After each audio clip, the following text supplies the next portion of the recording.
and look at it again. And when you back up and you're able to see it, you can see more instead of you being so close. So he tells him, back up from the lake. Back up, back up, back up. Jesus sees two boats that's empty. He gets into one of them. Then he tells Simon, after Simon runs to get in the boat, he said, thrust from the land. What I told you first, how would I tell you again? The text never said when Peter got back in the boat. Mm-hmm. It never tells us when he got back in the boat. It tells us that Jesus saw two empty boats that belonged to fishermen. It tells us that he got in one of the boats. Then it says he prayed that Simon would thrust from the land. But the text never tells us that when Simon got back in the boat. I simply believe Simon knew who Jesus was and saw Jesus in his boat. Mm-hmm. And he said, if Jesus is in that boat, I need to be where Jesus is. Yeah, yeah. And can I tell you a scary fact? Sometimes we spend time in places where Jesus is not. Mm-hmm. Yes, yes. And we spend time there because we're comfortable. Yeah. We're familiar. Yes. You want to see God blow your mind? Go to a place that nobody knows you. Mm-hmm. I remember when I was running from the car. And I simply believe I've ran for a long time. Mm-hmm. I went to Goldsboro, North Carolina. I had never been to Goldsboro before. I was taking one of my former students there to do a presentation, to get an award. And that day, my car messed up. I had to put it in the shop. The folks said, your car be ready at 2 o'clock. It was never ready. It didn't get ready about 4 o'clock. So it put us on the road late. By the time we got to Goldsboro, traveled from Sanford and got to Goldsboro, barbershops and all those things were closed. That's before I had a cell phone. They had pay phones then. Children, y'all don't know about pay phones. That's a phone outside. Where you go, it's kind of blue, and you put a quarter, probably 35 cents in, and you got if you call the wrong people, your money gone.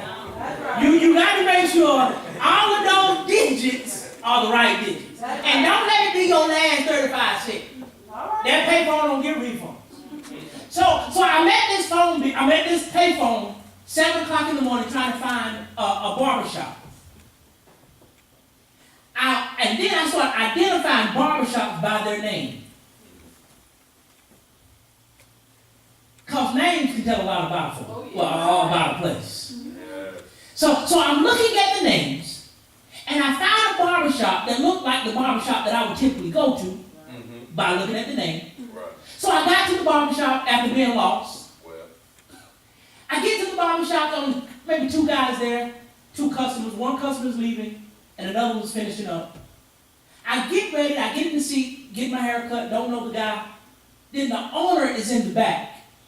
I get ready to leave. The owner comes and says, son, can I pray for you? I already knew what it was. I already knew what it was. I said, God, just let me go somewhere and folk don't see me. Let me be invisible. He said, there's a call on your life. And this is like 2007. 2007, 2008. He said, there's a call on your life. And there is something that God is doing through you, and you cannot run. I didn't preach in 2014.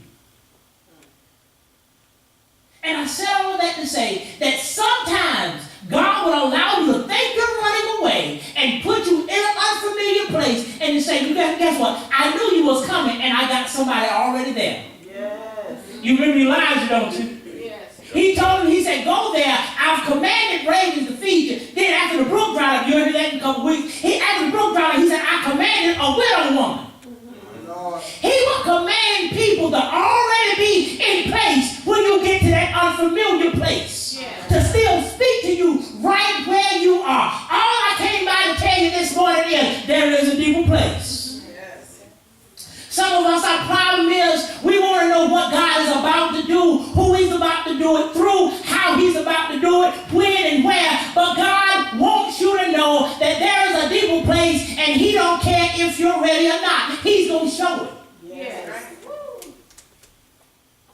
And can I tell you, when they got in the boat, everybody that was standing outside could not get in the boat. Now, I didn't see this the first time. I just kind of overlooked it. I just kind of mistakenly overlooked it.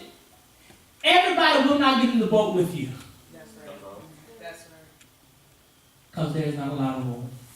That's good. Where God is taking the ministry, some folk will not go because there is no room for folk that ain't going to work. There is no room for casualties. There is no room to be bandaging and pampering and babying folk. Now is the time for God to reveal himself that there is a deeper place and I can no longer waste time on what I've been wasting time on. That's right.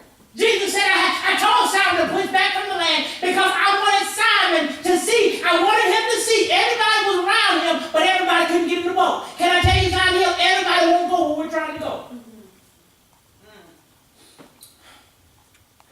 And sometimes everybody ain't equipped to go where God's trying to take the ministry. Yes, that's right.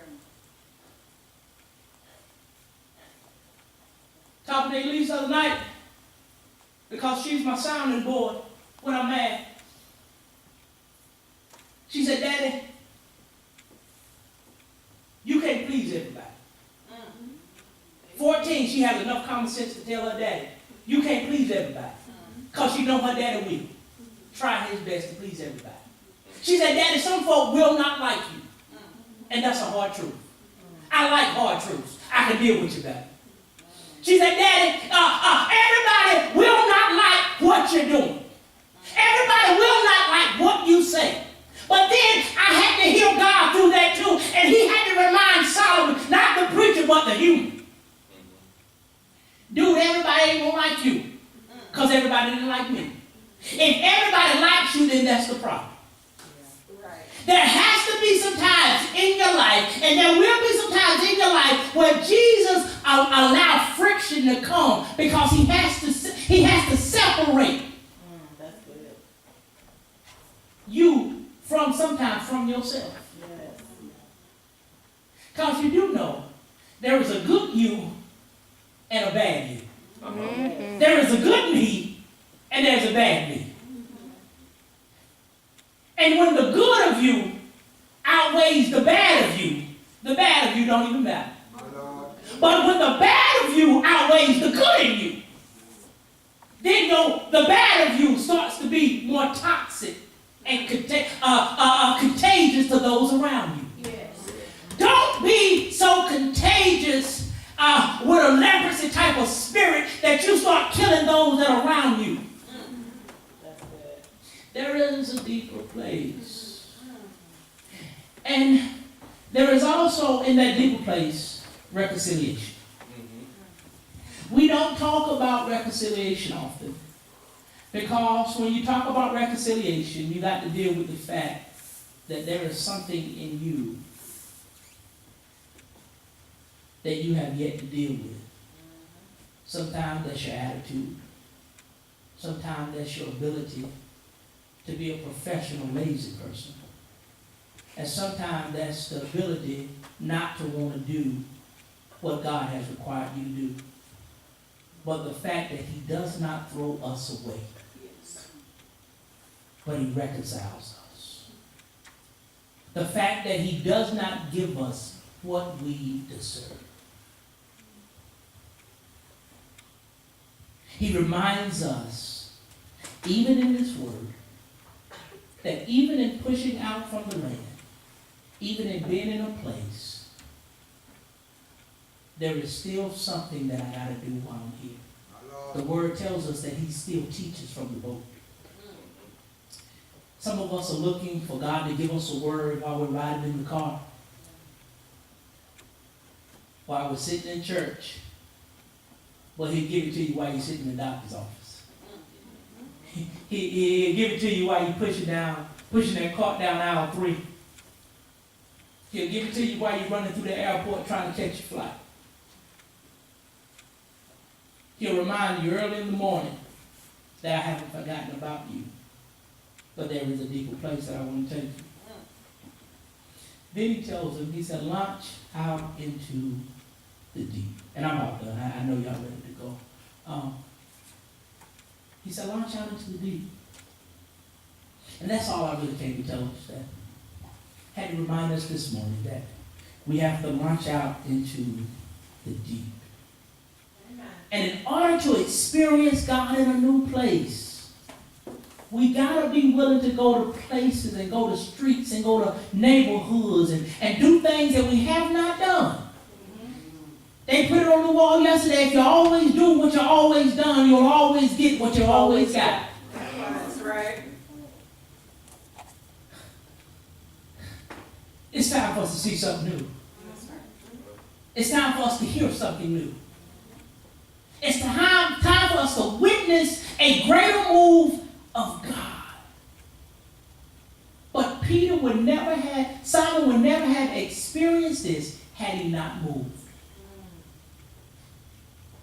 Talked about it last week. We're talking about it again this week. You got to move from where you are. That's right. That's right. You got to move from where you are. I know that seat comfortable. You sit there every Sunday. I got it. You got to move. I know that restaurant's your favorite spot, but you got to go somewhere else. You got to move. I know that's your favorite song. I know you like Cardi B, but turn to something else right quick. I know you like the Migos, but turn to something else right quick. I know you like Teddy and all them, Al Green. I know you like Bobby Womack, but turn to something else. Turn to something else. Turn to something else. Turn to something else. I know you like Patty, but turn to something else. Turn to something else right quick. I know you like Kirk Franklin, but turn to something else. And sometimes that something else is just pure silence. You ever just sat still and just listened to what you couldn't hear before? All the cracks in the walls. Yeah. Just the mere fact that heat is running or the AC is running. You ever had a drip in your fountain and it gets louder and louder, and in your mind you're trying to figure out how can the water dripping sound so loud in my ear? How many times have we missed God speaking in our ears because we would not be silent enough? There is a deeper place. I'll quit here.